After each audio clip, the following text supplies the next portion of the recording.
I can hear buzzards over there, and I don't know why I haven't done this sooner, because this is lovely.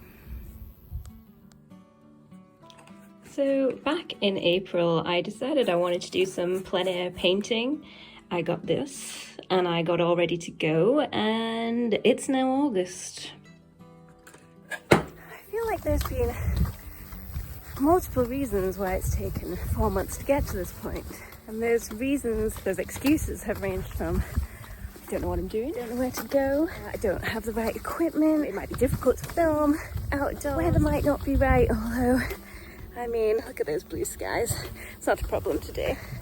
Or there might be people outside who will watch my painting. I know that sounds ridiculous because this is going on YouTube, but it's different. It's different seeing it in real time if it's not going very well, and there might be people around. You never know.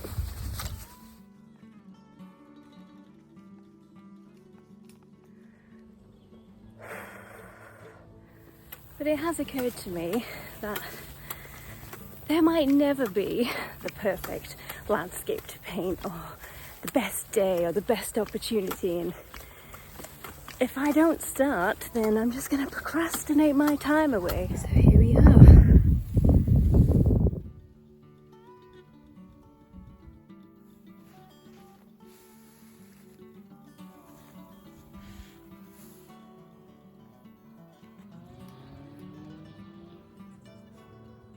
So I've ignored a lot of landscapes like this before today because I couldn't find an obvious focal point or feature, but today really was just about sitting down and painting anything, and so I found a suitable spot where I thought I won't be disturbed, and I just went for it. I didn't have much of a plan for how to approach this with this being the first one, but I started out with burnt sienna, just creating a rough outline of where I wanted everything to go, and then I used some colour to block out the main shapes just really loosely with thin paint, and that gave me an idea of how the landscape was going to end up looking. Now we're just going to block in some of the shadows and the main colours, and we're going to go from there. Look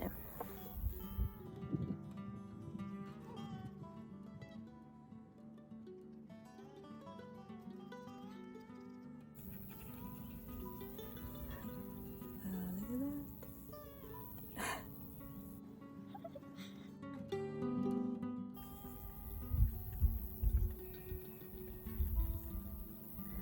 Honestly, I was quite stressed getting all set up, but as soon as I just sat down and started to paint, it's so relaxing. I feel like I'm in my own little world, and it's very lovely. And I was in that much of my own little world that that's one of the last things I said to the camera while I was painting this, because I just got so caught up in the moment. I occasionally remarked on things that I could hear around me, but I didn't give a lot of instruction or try and talk about my painting process. I just got so lost in the moment, and it was really lovely being outdoors in the sunshine and just sitting and painting. I can't believe that I have wasted 4 months of the spring and summer not doing this, because this was such a lovely thing to do. I think the sky was one of the loosest parts of this painting, and I just did it in one pass. The sky kept changing, and there were clouds there were patches of blue sky, sometimes it all clouded over, and I wasn't really sure how to do that. So I decided to put a bit of everything in the sky. We had the clouds, I had some of that really nice cerulean pale blue colour, and then more blue in the open areas of the sky, some white highlights to the clouds, and I kind of left it at that. I wondered if I might go back and redo it, but I think the beauty of plein air painting is that you can just do this in the first pass and it doesn't have to be perfect. There's a squirrel behind me and a caterpillar on my bag.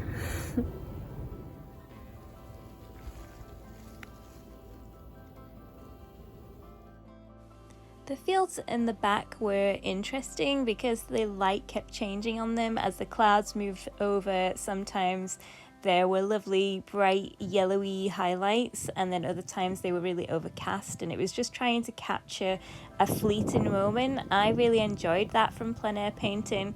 Obviously, when I'm working from a photograph, then all that information is there and it's a very fixed point in time, so trying to find those lovely highlights was a really nice part of this process.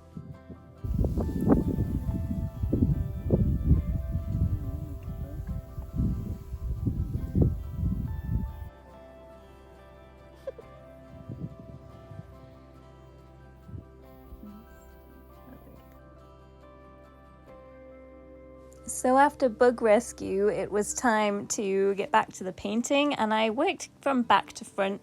Once I'd planned out where I wanted all of the features of the landscape, I started with the distant fields in the background and then began to slowly work my way down to the foreground of the painting. So I like to use a bit of a strategy when it comes to landscape painting, in that I try and keep the background free from too much contrast. I like it to be a little bit on the cooler side, more on the blue tones, and then as I move forward, then I add a bit more detail, a bit more warmth, a little bit more contrast. And I did try and bear that in mind for today's painting, but being outside for the first time, there were just many other things to consider and lots of distractions going on, so I'm not sure I got it spot on. But that's really not the point. The point today was just to go out and do this for the first time. It really didn't have to be perfect. I don't want to put loads of pressure on myself to create the best landscape I've ever made. Just going out and doing it at all was the goal, and so that's what I've achieved here. But as I do this more often, then I'll definitely try and put more of those ideas and strategies into practice to create a more successful landscape.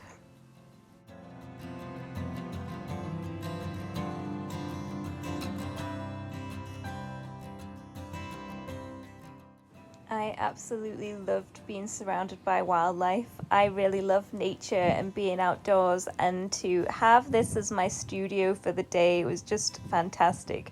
I could hear bush crickets and grasshoppers all around me. There was a squirrel behind me in the tree. There was a caterpillar crawling around on the floor. It was so lovely, and there was just so much going on, and I really felt at home. It was a really nice experience. We've got grasshoppers everywhere. Meadow grasshopper, I think. Here is a field grasshopper. That noise is a Rosal's bush cricket. But as soon as they see you coming, they stop singing. I was absolutely in my element on location here. This definitely was a very green painting, and that was something that I struggled with a little bit. There wasn't a huge amount to break up the scene. I maybe could have made a bit more of the fields in the background or changed things up a little bit.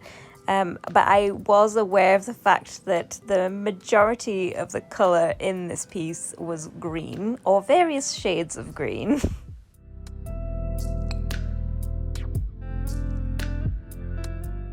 I felt like I was able to paint a little looser than I usually do. I know when I work from photos, then I add in way too much detail because it's there for me to zoom in and see.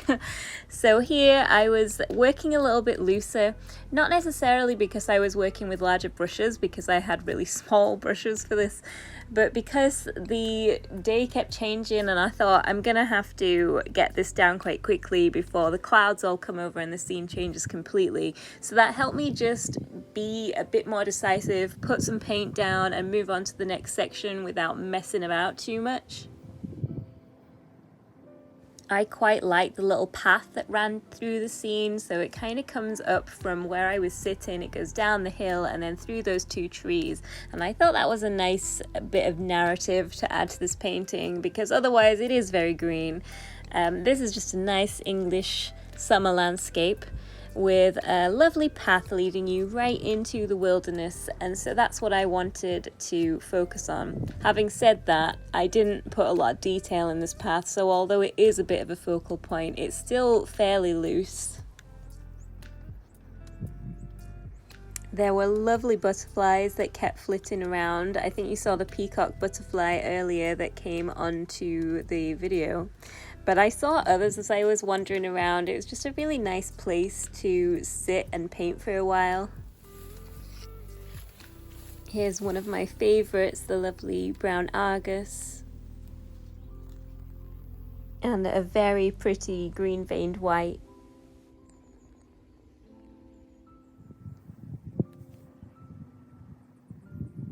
It was a very quiet location, and I definitely think that helped, because I would have felt very self-conscious if people had been walking by while I was painting.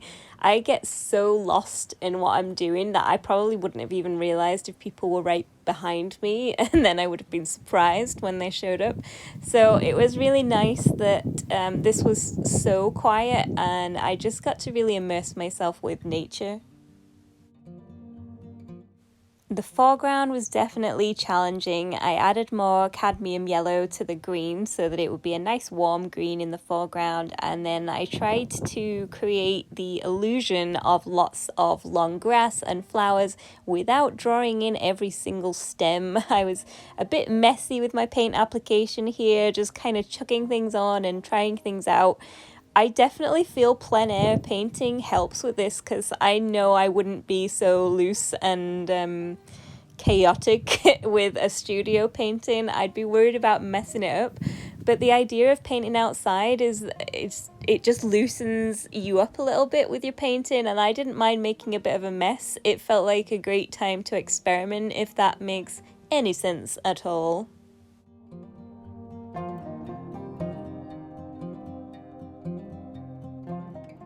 The flowers did add a nice splash of colour in the foreground, but maybe I could have gone a little bit bigger with some of them just to break up that green.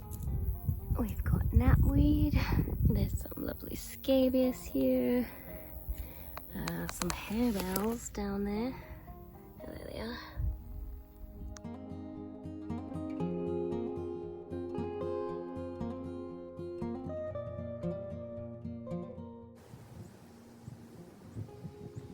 I used a smaller brush for some of the finishing touches, but I didn't really want to do too much to the painting at the stage and ruin what I had already.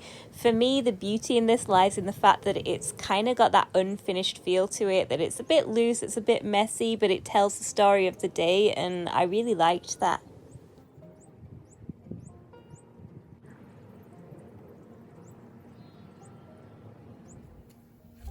So I know I've said this already so many times, but I had the loveliest time doing this. I cannot even tell you how great this day was.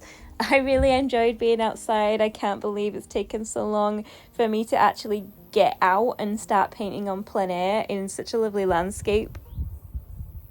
I think I might be done. So here is the finished painting. Now we're indoors. We've got the flowers in the foreground here and little fence posts. I kind of liked how the path went down over the hill here, and then you could see it going off into the distance, and that was supposed to be a bit of a focal point. You can still see some of the white of the canvas poking through, so I think I would tone the canvas if I did this again. The sky is pretty loose, and so is a lot of it, really, for me.